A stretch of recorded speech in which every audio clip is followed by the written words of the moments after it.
I am here. Yeah, really good. I appreciate it's early, but how worthy a candidate is Mo Salah to win the Ballon d'Or? I should probably throw Virgil van Dijk into that, but the reason we speak about Mo is because his numbers are so high at the moment. So what do you think? Yeah, it's mostly about attackers, isn't it? Although the last winner was, I think, a midfielder. But yeah, it's a good thing that Mo is in the discussion because it means he does well and means we are doing well. But for him to stay in that discussion, he should bring in the same performances as he's done for 7 or 8 months now. And I think in general, someone that wins the Ballon d'Or needs to win something as well. So it's a great challenge that is in front of us, but also in front of him. And what I liked a lot is that he takes this challenge not only by scoring a big goal and a great assist against City, but he also wanted the team to win because his defensive work rate, especially in the second half, was outstanding. And that is, I think, what it takes for us to have a chance of winning something. And if we as a team can win something, he will have a far more better chance to win an individual prize like the Ballon d'Or. When you say win something, do you think you have to win even more than just the Premier League? Do you have to go on and win the Champions League as well for Mo to really have that outstanding chance of winning the Ballon d'Or? It would make his chance only bigger. But the last one who won it, I think he only won the league and not the Champions League. So it is not only about the amount of prizes you win, but I think all of the ones that won it in the past probably, I'm not 100% sure, but probably won either the league or the Champions League. So that means, but in football it's always like this. You need the team to win an individual prize. And that's what Mo understands at the moment really well, because I just said his work rate, especially in the second half, but almost during the whole game, was very good and very helpful for us to have a chance of winning the game against City. With regard to the title race now, though, how do you enforce the message that it's not over until it is over? I don't think I need even to enforce that message, because these are the players that played, and I know the Forest fans are going to like me saying this again, but these players played the Forest home game, these players played the Fulham home game, these same players played the Manchester United home game, and the same players played Newcastle away, which was a very difficult game for us. 2 times being a goal down, then being one goal up, and eventually drawing it to 3-3. So I don't think it's necessary. We all know these players are so long in this competition, much longer than me. So they know how difficult every single game is, and if you have to play 11, it's still a long way to go. Thank you. Alexander Isak, who you're coming up against, is a striker in fine form. What is it that makes him such a special forward, and do you have to do anything different to handle a player like that? It's an understatement to say that he's in a fine form. I think he's in an excellent form.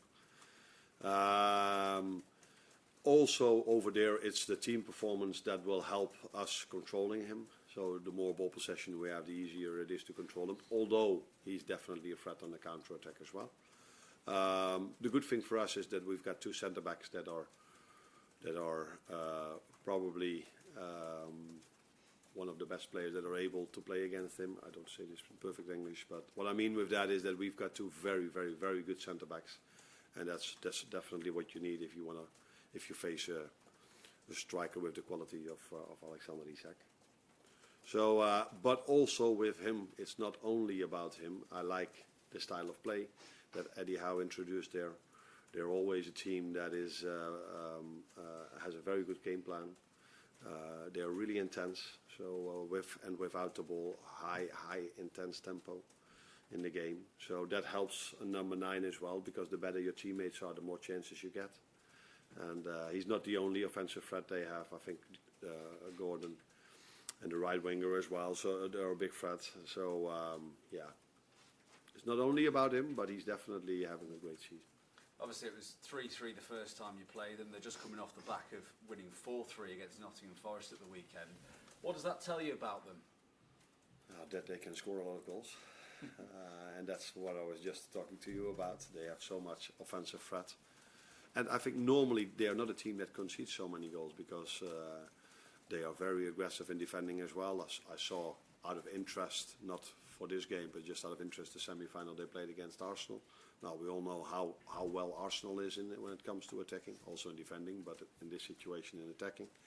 And they just kept them away from their goal with defending really strong, maybe a bit similar what we did at City. So defending with 10 or 11 players. So yeah, they can score goals, but they're also able to defend really strong, and that's what makes them such a difficult team to play against. Morning. The numbers that Mo is putting up in terms of goals and assists at the moment, breaking all sorts of records. Is he now at sort of peak Ronaldo, Messi level? It's so difficult to compare players with each other, and it's not fair to anyone. I think Mo has his own career, and Mo has been outstanding. Messi and Ronaldo both didn't play the Premier League, but I don't want to bring them down because these two players are incredible, but that makes the comparison maybe even more difficult.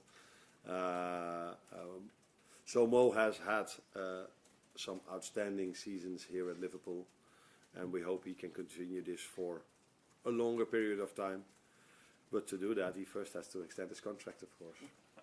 And you guys don't ask me about that anymore, so that's a positive thing.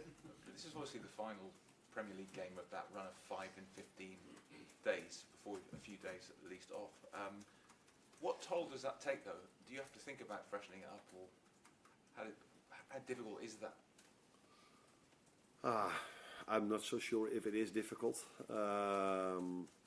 because these players are trained for this and they're used to this. So if they go to a World Cup or to the Euros, they have to play those amount of games in a short spell of time as well. So they're able to do so, but it's.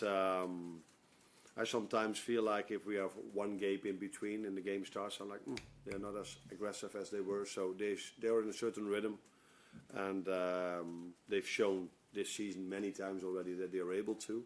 But it was the reason why I changed my lineup against Plymouth so drastically, because I don't think you can do this for a whole season. So you need to have once in every 4 or 5 weeks a normal week, and what I call a normal week is 2 games in a week instead of 3 games in a week.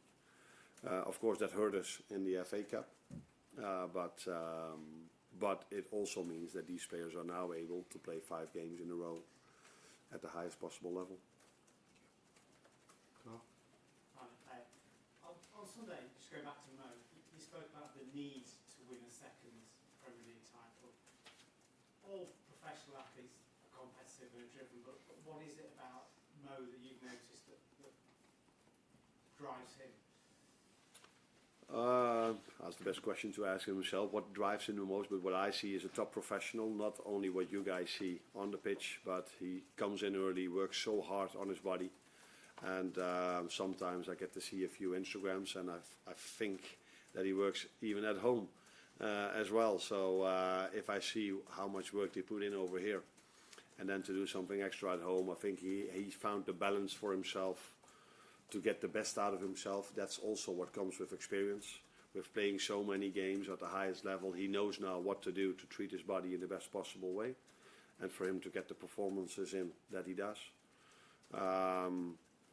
But he's not the only one. I see everyone in this building works so hard, and I'm talking about the players now first, to get the best out of themselves. But all the staff members work incredibly hard as well. So we're going to go today, it's February now, and we again have 3 pitches over here that are perfectly ready for us to train in the best possible circumstances. So it's not only about the players that put a lot of effort in to get the best out of themselves. It's the whole building and all the people that work here to get the best out of the players as well. And on his form, you sort of asked for this, but his form, does it make it easier for the club to extend his contract, or more difficult because of how well he's doing, in your opinion? You can look at it in both ways. You can say, yeah, the better he does, the more expensive he might become. And the worst, if he would do really worse, we have second thoughts if we wanted to extend his contract. So I think for everyone it's the best that he brings in the performances he does now.